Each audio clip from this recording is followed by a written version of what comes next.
Baseball fans, you're watching On Deck with Tyler Redmond. Welcome back to Push for the Pennant. We are joined with longtime Braves radio caller Ben Ingram. Ben, thank you for joining us. Absolutely, man. My pleasure. Ben, I want to start with taking away from last night. Of course, game one against Philadelphia didn't go the Braves' way. That the offense was shut out for the first time really all season. What are your takeaways from it, and where do the Braves go from here? I think I have a lot of takeaways. I think it starts with the lineup change. I thought that was interesting. I thought it was an interesting time to change a lineup. And I use that word interesting because I'm not saying that it was the wrong thing to do or the right thing to do, but I find it peculiar that that's the time that you decide to shake some things up. What you had done, at least since moving Matt Olson to 4 and Ozzie up to 2, was break records. I mean, you tied a major league record for home runs in a season. You set a National League record for home runs in a season. You had Matt Olson break the franchise record for homers and RBIs. So clearly, what you did over the course of the season worked. So I found it kind of an interesting time to do that. I understand the reasoning, as Snit told us, that with all the lefties that they have coming out of the bullpen, they wanted some right-handed batters right there behind Matt Olson. So it wasn't a bunch of lefties in there, and you run into a lefty-on-lefty matchup, a few batters in a row. But even still, I find it interesting that you would change that then. So that's my first takeaway, and I'm curious to see what the lineup looks like come Monday. Beyond that, you had some opportunities, did not come through, and I don't want to make any excuses. I know that the 5-day layoff is an interesting thing. You had 4 teams with a 5-day layoff for yesterday, and 3 of them lost. One of them didn't score. Another one didn't score until the 8th inning and scored just 2 runs.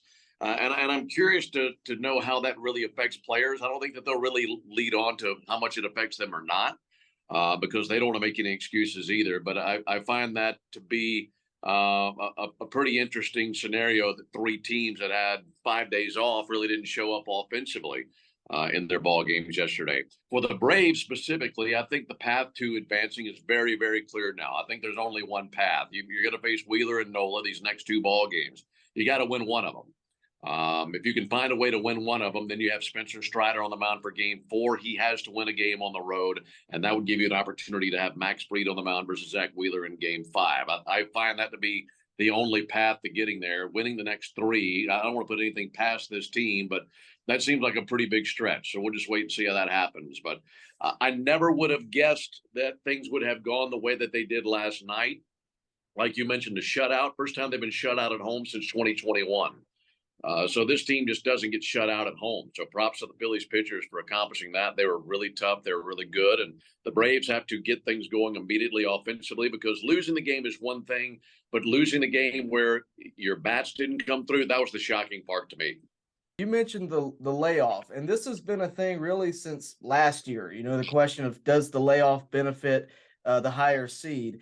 The Braves went ahead and addressed it. They didn't say that it was the issue, but they addressed it by having postseason workouts open to the public. And I thought that was a great idea in theory. How much effect do you think that could have on them? And obviously last night it didn't result in a win, but going forward, do you think that was a successful thing? Do you think that was the right call to make? Yeah, and I can only go on what they told me. And everybody, Snit told me 2 days ago, he said, I thought that these inter-squad games went better than I thought that they would go. And we've told the story, and this all spawned from an idea that Walt Weiss had from his playing days. If you go back to the '89 World Series, Giants and A's, that was the Earthquake Series. They played the first 2 games before game 3 is when the earthquake hit. And they didn't play again for another 2 weeks. And Walt told us that Tony La Russa took all their guys and left the area. They went down to Phoenix to their spring training site, and they played inter-squad games against their minor league guys. And then they would split the teams right down the middle. You had major league guys on both sides. In fact, as the story goes, Dennis Eckersley didn't really care for Jose Canseco and actually drilled him in one of those games. That's the story that we heard. And Walt said that really kept them competitive because they didn't play for 2 weeks during that earthquake series. They came back, and the A's went on to sweep that series, winning games 3 and 4. And Walt felt like those inter-squad games kept them sharp. So given what the players told us and what the coaching staff told us, they like this much better than the sim games that they played a year ago. And that makes sense because you're going to evolve. Last year was the first time any of us did this. So you're going to come up with different ways to be better than where you were last year. I think they like their approach to the 5 days off. But this is such a departure from what we do. We play baseball every single day. We're on the air every single day, and that's starting from spring training on.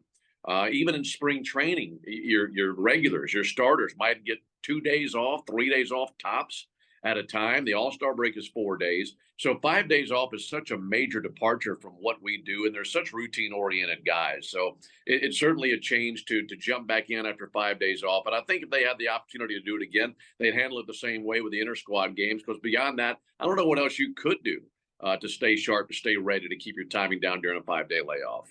And a guy that we've had some question marks about seems to be back to normal based on what we heard yesterday. Max Fried, who will be starting tomorrow night. Of course, we've heard about the blister issue, which has been a reoccurring issue for Max Fried over the years. He seems to be back to normal based on what he said, based on what the organization has said. How do you see him doing tomorrow night?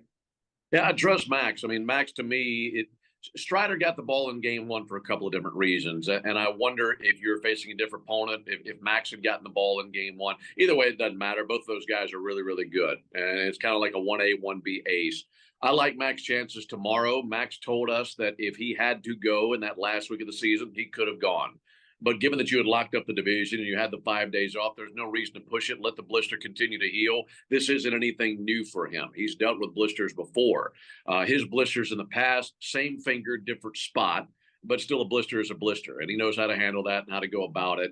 In his last inter-squad game, that was Tuesday, he went out and pitched 1 inning without the Band-Aid on. Then he pitched with a Band-Aid on after that. Just wanted to get a feel for it. So did that for 1 inning, then protected it after that. And he won't be able to pitch with a Band-Aid on, obviously, tomorrow night. But I think he feels good about it.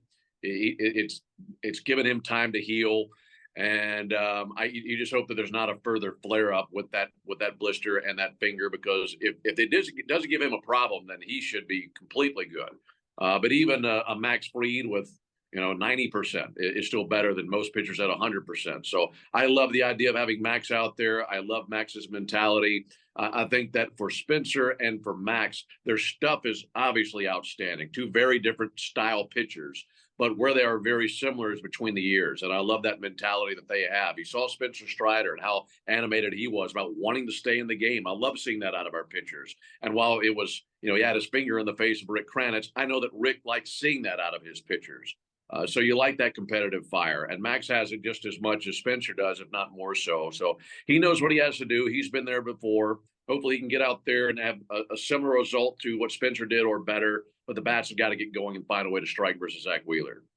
Absolutely. I got one more starting pitcher to talk about, and that's, of course, Charlie Morton, who we will not have for the NLDS. How much of an effect does that have on not only the team, but, Brian Snitker's ability to choose who he wants out there?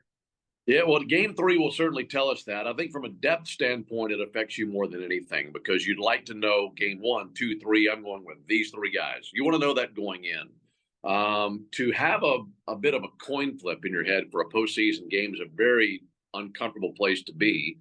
And sometimes that's the way that it goes, man. I go back to the 2021 World Series. The Braves won it all that year, and they didn't have enough starting pitching then. I mean, you saw Dylan Lee start a ball game. You saw Tucker Davidson start a ball game. So even the year they won it, they didn't have enough starting pitching. Sometimes you got to get a little bit lucky, and that's what the Braves will hope for. But you get to this point of the season, it's great to have 104 wins. It's great to do what the Braves have accomplished this year. And I learned this more so in 2021 than any other year. What you were in June and July and August doesn't matter right now. Who are you right now? The Braves in 2 years ago were an 88-win team. Not all that impressive for a regular season, but who they were on October the 1st was clearly better than what they had been any previous month. And they went on to win the World Series. So a lot of that has to do with health. A lot of that has to do with depth. And not having Charlie Morton is certainly a hit on your depth. And the last place you want to be losing depth is on the mound. And they got to find a way to get through it, because it's going to be a challenge no matter where that game was going to be played. But especially given the fact that that game's in Philadelphia, that's a tough place to go play. It's a tough place to go win.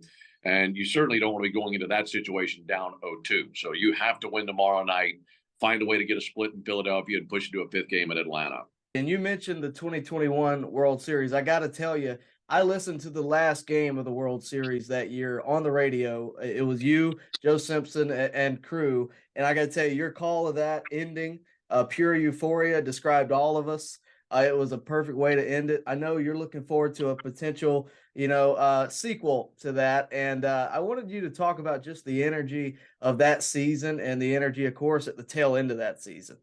Yeah, I've thought about it many times, and not to say that um, any two paths to a championship feel different, but I think that there are certain aspects of that season that definitely heighten the experience and the excitement around the final result. What I mean by that is, let's say the Braves found a way to get past the Phillies and go to the World Series and win this thing again. We would all be through the roof thrilled.